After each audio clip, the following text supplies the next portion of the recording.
Las vías descendentes, mira, no me acuerdo. Ah, bien. Libro de neuroanatomía. Justamente porque anatómicamente se va a ubicar por la segregación de esas vías sensitivas. Porque cada vía, ¿sí?, parte de un lugar y llega a un lugar en el sistema nervioso central, en el córtex. No se mezclan. Y es más, no se mezclan en ningún lugar. En cada lugar de relevo, ya en la médula van por un sitio. En el tálamo, donde hay relevo, paran en un lugar del tálamo específico y llegan a la corteza, a un lugar específico de la corteza. Por eso le podemos construir mapas de los recorridos. Y le pusimos nombres a esos recorridos, es lo que llamamos vías, las vías sensitivas. Eso se llama principio de línea marcada o somatotopia. Somato de cuerpo, topia de mapa. O sea que toda la superficie corporal está reconstruida como mapas adentro del cuerpo, que no se mezclan. La información que viene del dedo gordo del pie no se mezcla con la del dedo gordo de la mano, ni la del pie derecho ni la del pie izquierdo. Siguen su camino y van siempre ordenados. Entonces, funcionalmente, ¿cómo localizamos? Por la capacidad de resolución espacial, que se llama agudeza sensorial. Entonces tenemos que ver todo eso. Principio de línea marcada. Justamente, como el receptor, la neurona primaria, es una unidad funcional, ¿sí?, cuando ingresa a la médula ya esa información ya va organizada. ¿Sí? Y ustedes lo estudiaron en corte de médula en anatomía. ¿Sí? ¿Y cuáles eran las dos principales vías sensoriales que llevan la información de tacto, dolor, temperatura?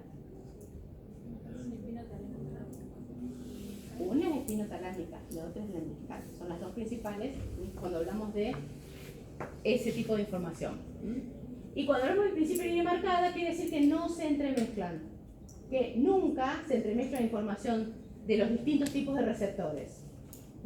Ahora, siempre va ordenada y en todos las estaciones de relevo sigue ordenada. Fíjense acá también ya está modelizado que la vía que está acoplada a distintos receptores. Ven que hay uno que está acoplado a una terminal que espiraliza en el pelo, ¿sí? Hay otro que está acoplado a 3 discos de Merkel, 4 discos de Merkel, pero es una sola vía, ¿ven? Cada una tiene una vía que es un color distinto. El soma de las neuronas está en el ganglio y está organizado. Y de ahí entra a un lugar de la médula y va a un lugar especial, a un cordón especial. Cuando vieron los cortes de médula en anatomía, vieron algo así.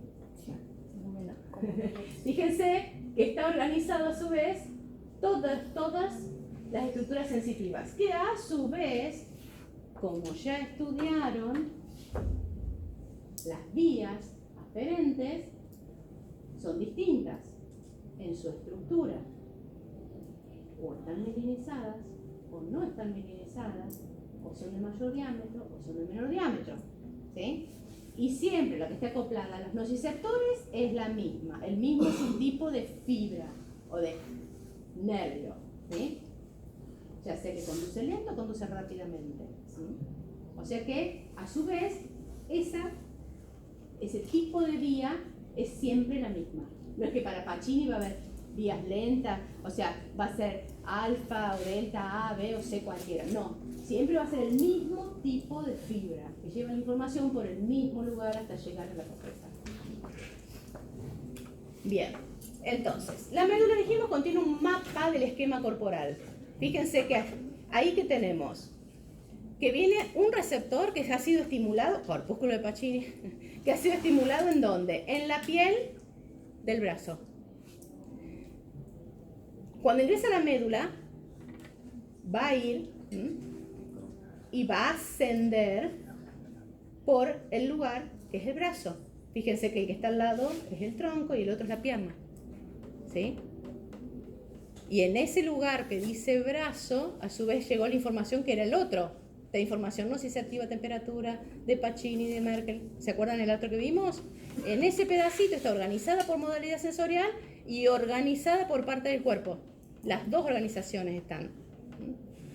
Y fíjense que se reitera la organización en el tálamo y se reitera en la corteza, en S1. O sea que se mantiene la somatotopia en todas las estructuras del sistema nervioso. Ahora, eso no quiere decir que sea una representación exactamente igual que el tamaño de la superficie corporal, ¿sí? Por eso decimos que no es a escala. No es que como el tronco es más grande, ocupa más espacio o es más grande el espacio por donde van las vías del tronco, ¿sí? No es porque la del pulpejo del dedo gordo es mucho menor su superficie corporal que el tronco, sea menor en el mapa. Eso no quiere decir, por eso decimos no está a escala. Y la otra cosa es que es plástico. ¿Qué quiere decir eso? Que por el uso o por el desuso puede modificarse ese mapa corporal. Por ejemplo, el desuso, ¿qué quiere decir? Una amputación. Una amputación modifica en el tiempo, por procesos de plasticidad neuronal, la representación de esa parte del cuerpo en cada una de las estaciones. Y muchas veces es solapada por otra que comienza a tener sus mismas estructuras. Eso se sabe en realidad porque, ¿qué hicieron con un grupo de monos? Amputaron un dedo, ¿sí? Entonces también he estudiado el mapa cortical de la mano con los 5 dedos y el post-amputación. Y después lo siguieron monitoreando ese mapa corporal durante más tiempo. ¿Qué vieron? Que ese lugar que era ocupado por el dedo que fue amputado fue progresivamente ocupado por el resto de los dedos. En realidad, por el dedo que comenzó a censar más en lugar del amputado, ¿sí? Entonces, eso quiere decir que hay plasticidad neuronal, que es la base de la rehabilitación, chicos. Si no, los kinesiólogos no tendrían trabajo. Justamente la base de la rehabilitación. Esa plasticidad neuronal y esa modificación de esos mapas corporales. Que sabemos que hay mapas corporales, tanto sensoriales como motores, ¿sí? Entonces, ahí tienen el más fácil que está dibujadito ahí. Los tractos sensoriales, dorsal o posterior y espinotalámico, que son los dos que nombraron recién. Entonces, dorsal o lemniscal, posterior, Golgi-Burlatch, los 4 nombres sirven. Si tienes que acordar de uno por lo menos. ¿Sí? Dorsal, posterior, lemniscal, Golgi-Burlatch. Fíjense qué características tienen. Gran velocidad, o sea que todas las vías, todas las fibras, los nervios que van por ese haz son al menos de diámetro grande y mielinizados. Eso ya, cuando dice gran velocidad ya saben cuáles son las características de esos cordones. Alto grado de discriminación tienen, ya vamos a ver cómo. Alta localización, proyecta tanto al tálamo como a la corteza S1, respondiendo a la somatotipia. ¿Sí? Por eso tiene capacidad de discriminación, porque siempre llega al mismo lugar en la corteza. Y el anterolateral, o espinotalámico, ¿sí? Que es el otro, fíjense que tiene características, menor velocidad, o sea que son de menor diámetro, y en algunos casos no tienen mielina, pobre precisión, y encima proyecta difusamente. ¿Qué quiere decir? No respeta esta cuestión del mapa. Y encima de proyectar difusamente en la corteza, tiene ramificaciones que van sistema reticular, tectum. ¿Sí? Más allá de parar también en el tálamo, que es la obligatoria. O sea que tiene 2 estaciones antes, ¿sí? Que son espinotalámicos, que van al tectum y a la sustancia reticular, que ya vamos a ver más adelante para qué sirve. ¿Qué tipo de información llevan cada una? Llevan tacto epifítico o discriminativo. Sensan vibraciones, presiones y llevan la información de la propiocepción consciente o sinestesia. En cambio el otro, fíjense que se divide en 2, el anterior y el lateral, tacto protopático grosero y el otro dolor y temperatura.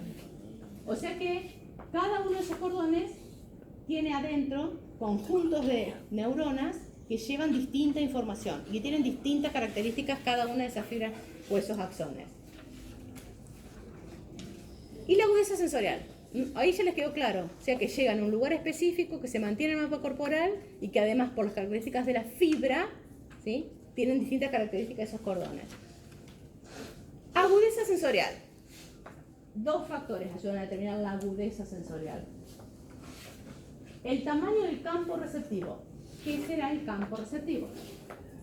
Y los receptores que se estimulan, capaz. Es el área donde se puede detectar el estímulo. Sí, es el área donde se puede detectar el estímulo. ¿Dónde están los receptores? Y para poder detectar el estímulo están los receptores. Puede haber más o menos receptores. Pero lo importante es que ese campo receptivo es el de una neurona. ¿Sí? Porque el receptor tiene un campo receptivo diminuto, lo que rodea el receptor. Pero a su vez, volvemos a la mano, ¿sí?, tenemos varias neuritas, pero toda la información converge y genera un solo potencial de acción. ¿Se entiende? O sea que todo lo que pase en esta área o campo receptivo va a ser enviado por este axón.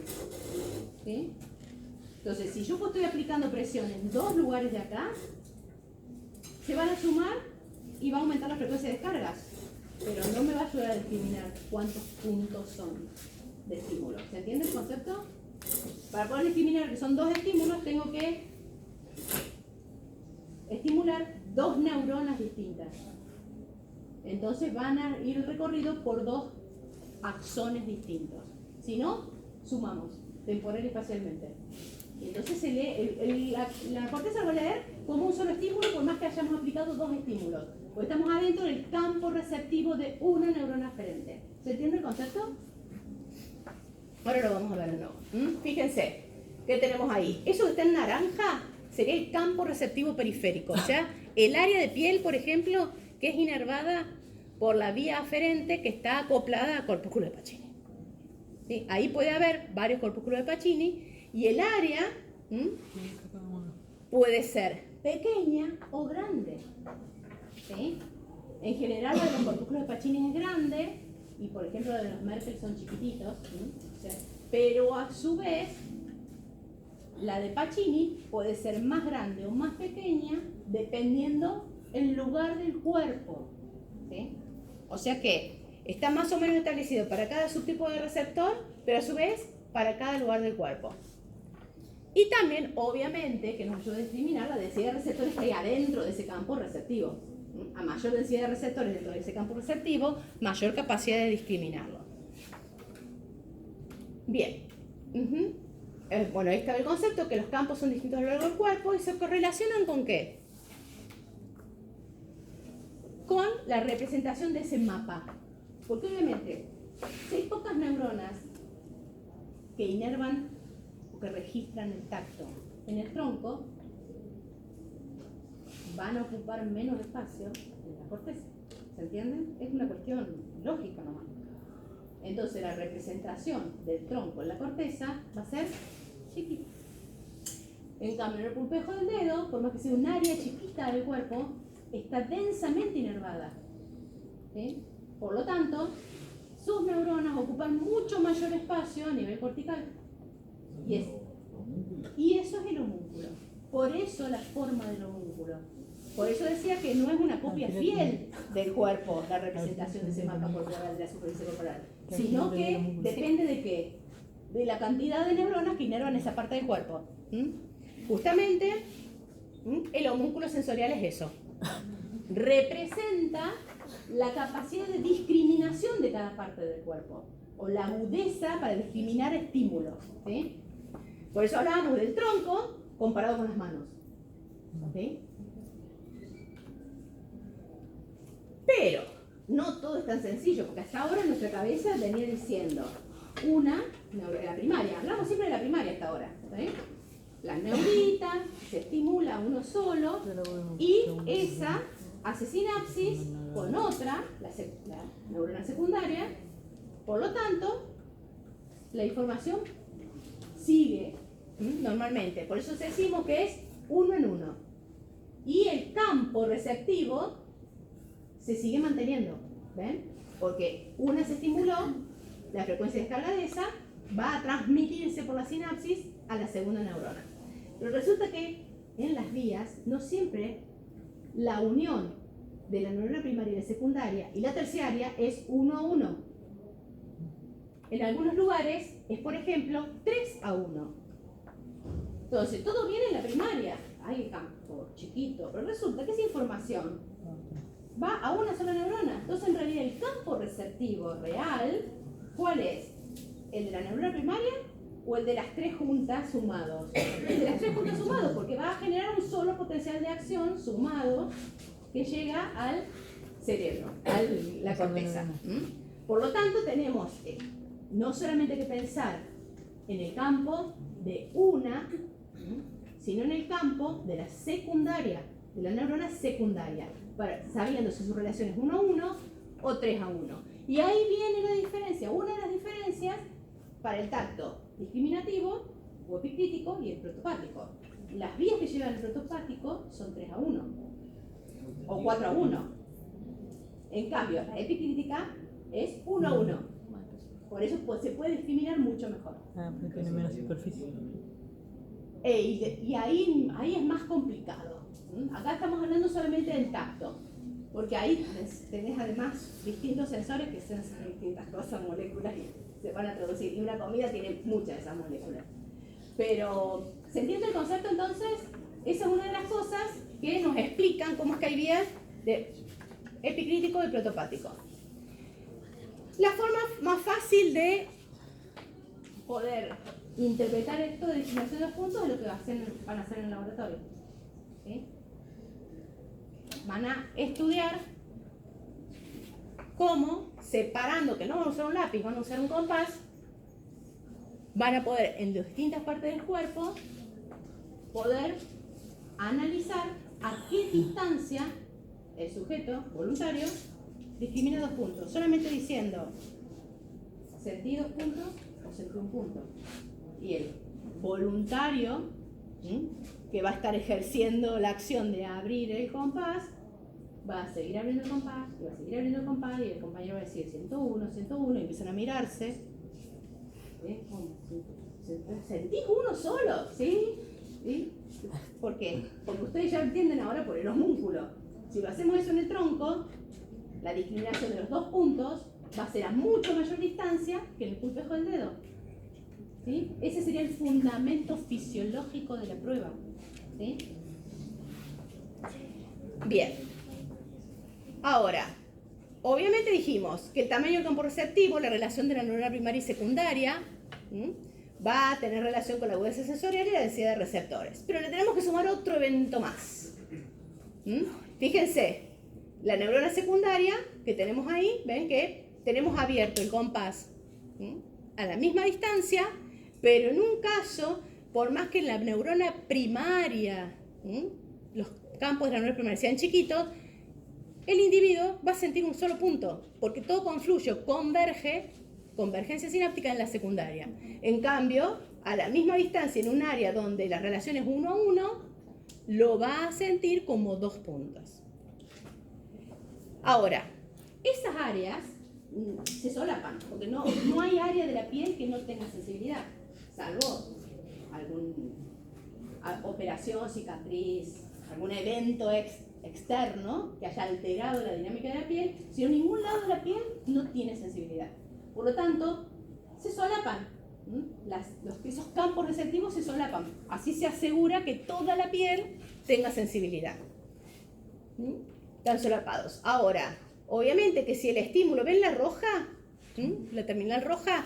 Si aplicamos el estímulo ahí, los campos receptivos de las del lado también van a estar estimulados, porque están un poquito solapados. No tanto, pero van a estar estimulados para la misma intensidad.